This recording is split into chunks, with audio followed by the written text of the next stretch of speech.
Really? Why is that? She's only been here for less than a year. I also don't know.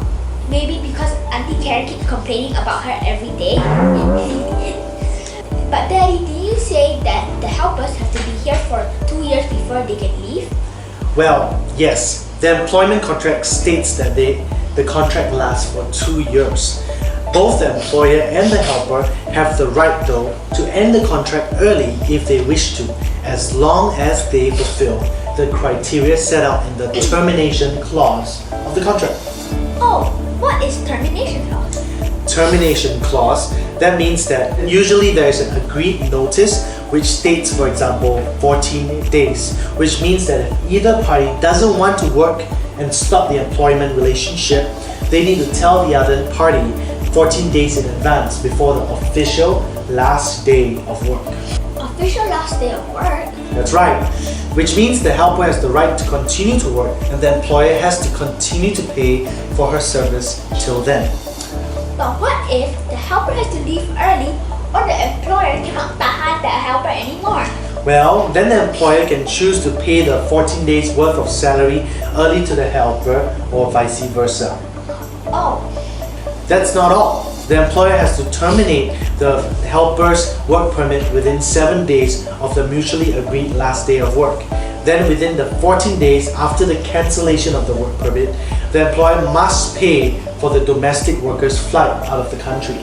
but what if Auntie Karen doesn't want to pay for the flight? Well, if she doesn't want to pay, well, then they will have to pay the government a security bond of $5,000 for breaking the law or not fulfilling work permit conditions. So it's actually better for her to just pay lah. Oh, but then they will have no one to help them take care of their place again.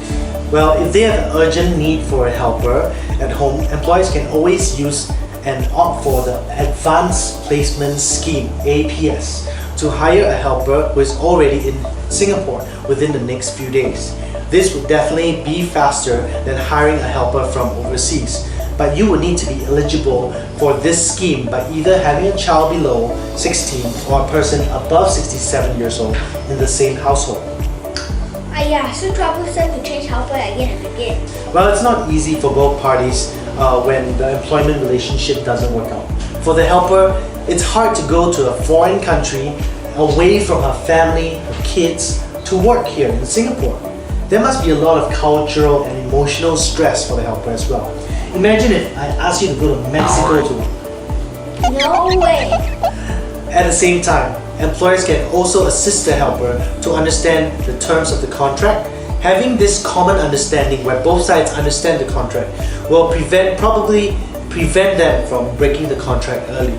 Just like the wise one said, good communication built on common understanding is the best foundation for a long-term relationship. Wow, where did you get that from? I can tell you. If you found this video interesting, please like. If you know somebody that might find this video interesting too, please share. If you have any questions or topics that you would like us to cover, please feel free to leave it in the comments below. Until then, see you next time on Maiden Talk.